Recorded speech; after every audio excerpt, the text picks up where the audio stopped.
जय गुरुदेव। यह विश्व प्रेम, स्नेह और आनंद को घटित कर रहा है। इस पूरे ब्रह्मांड चक्र में जो 12 मास हैं, उनमें से ऋतु चक्र के क्रम में इस 5वें मास को श्रावण मास कहते हैं। यह मास शिव जी का मास है। शिव जी जो संपूर्ण जगत के पालनहार हैं, बुद्धि के प्रदाता हैं, संहार करता हैं, यह उनका मास है।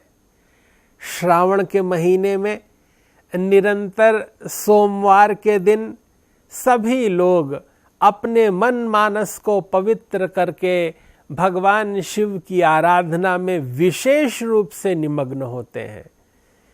सावन के पूरे महीने सभी लोग शिव जी पर जल चढ़ाते हैं। शिवलिंग पर बिल्व पत्र रख देने मात्र से मुक्ति हो जाती है। कहा गया है कि भगवान शंकर भगवान के उस प्रशासनिक रूप का विग्रह है, लेकिन लिंग भगवान के उस ध्यान मुद्रा का चिन्ह है। लीयते अनेन इति लिंगम। हम उस चिन्ह में लीन हो, उस शिव तत्व, परम तत्व का चिंतन करें। अर्थात जब भगवान कैलाश पर समाधिस्थ भाव में होते हैं, संपूर्ण विश्व के उस आदि स्वरूप में होते हैं, तब वे लिंग स्वरूप में होते हैं। उस शिवलिंग की प्रार्थना की जाती है। शिव माने कल्याण, संपूर्ण विश्व का, वसुधा का कल्याण करने का भाव जगता है। लेकिन जब भगवान शंकर के रूप में होते हैं, तब वे काशीपति होते हैं, काशीधीश्वर होते हैं, प्रजा पालक के रूप में होते हैं, पार्वती संग में होती हैं, और तब मानो उस अर्धचंद्राकार नगरी काशी के अधिपति के रूप में विराजमान भगवान शंकर इस विश्व के नियामक बन के आनंद और उल्लास की वर्षा करते हैं। भाव्यहु मेट सकहि त्रिपुरारी। त्रिपुरारी अर्थात भगवान शिव शंकर, वे सब कुछ कर सकते हैं। ब्रह्मा के द्वारा लिखे गए लेख को भी वे मिटा सकते हैं। इसी भाव से प्रत्येक व्यक्ति भगवान शिव की अर्चना और वंदना करता है। सावित्री और सत्यवान की कथा इसमें प्रमाण है।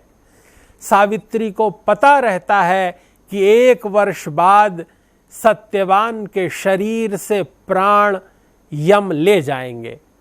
उस दिन, अंतिम दिन, सावित्री साथ में जाती है सत्यवान के।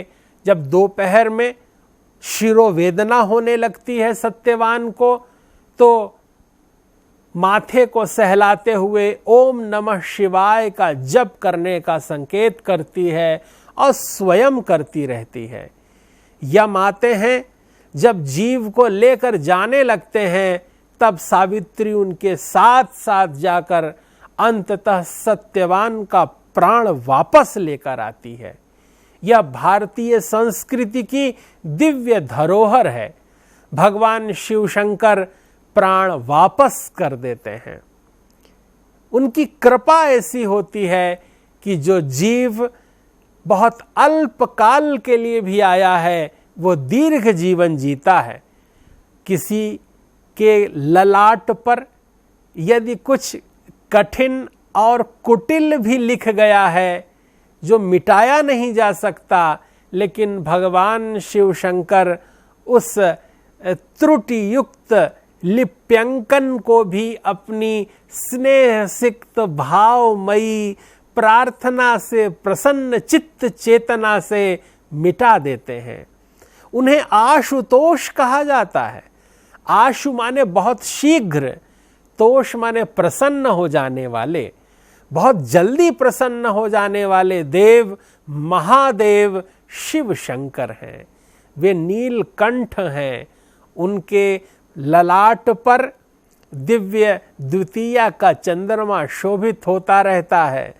सिर से गंगा जी लहलहाकर मानो इस संपूर्ण धरा को पावन बनाती रहती हैं और उनकी लहरों में संपूर्ण विश्व मानो प्रसन्नता और पुण्य प्राप्त कर रहा है।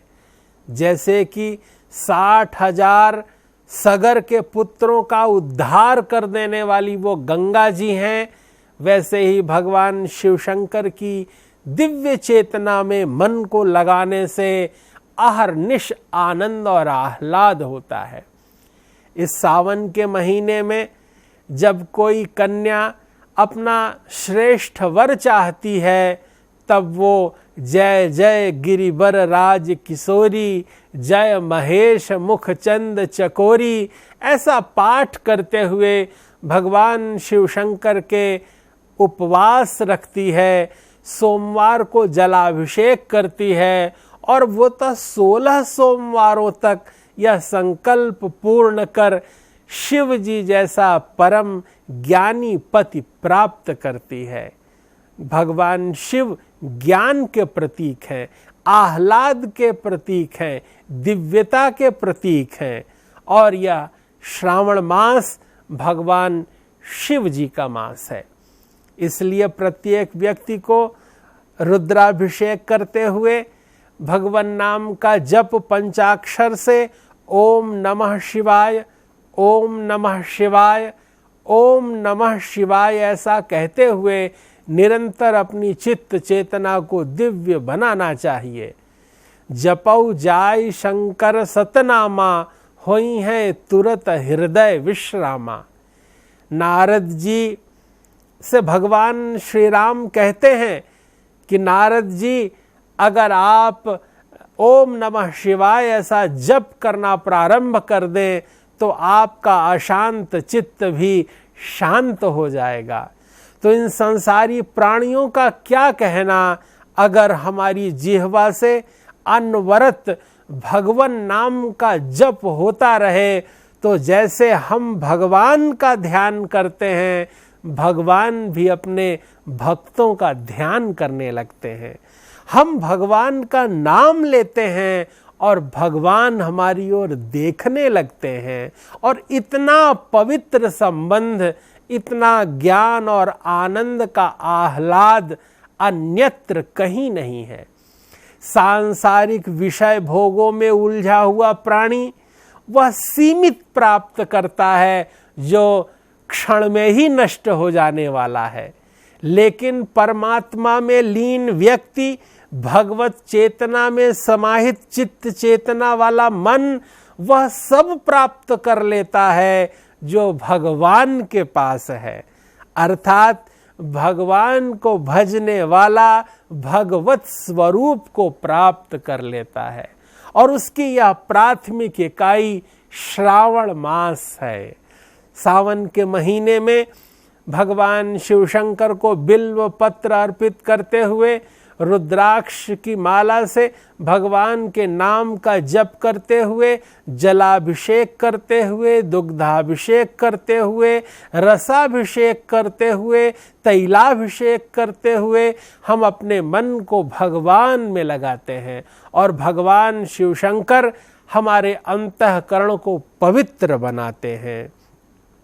भगवान शिव को ये महीना अत्यंत प्रिय है। भोलेनाथ शिव पुराण में स्वयं कहते हैं, 12 मासेषु श्रावणो मेति वल्लभः, श्रवणार्हं यन्महात्म्यं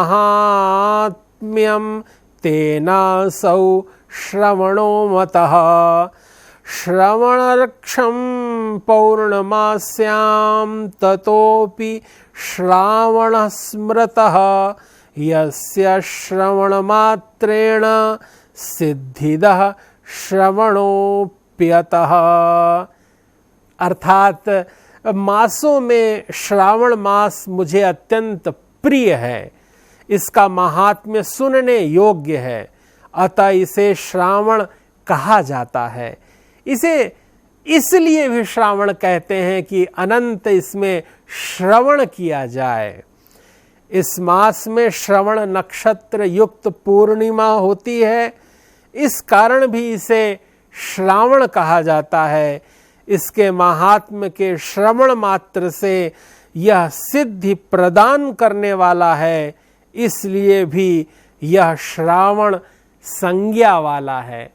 इसलिए प्रत्येक व्यक्ति को इस श्रावण मास में अपनी चित्त चेतना को शुद्ध पवित्र भगवदार्पित करते हुए ज्ञान निष्ठ होना चाहिए, तपः पूत जीवन जीना चाहिए, बहुश्रुत होना चाहिए और बहुपठित होना चाहिए। पूज्य महर्षि महेश योगी जी अनवरत अपने सत्संकल्पों के माध्यम से संपूर्ण विश्व को ज्ञान प्रदान कर रहे हैं और इसी भाव का विस्तार ब्रह्मचारी डॉक्टर गिरीश जी कर रहे हैं। महर्षि महेश योगी वैदिक विश्वविद्यालय और ये संपूर्ण संस्थान अनवरत विश्व के कल्याण के लिए, सभी के सर्वविध अभ्युदय के लिए अनवरत शास्त्र चिंतन करते हुए, भगवदी अनुष्ठान करते हुए पवित्र मन से लोक कल्याण की कामना करता है। जय गुरुदेव, जय महर्षि।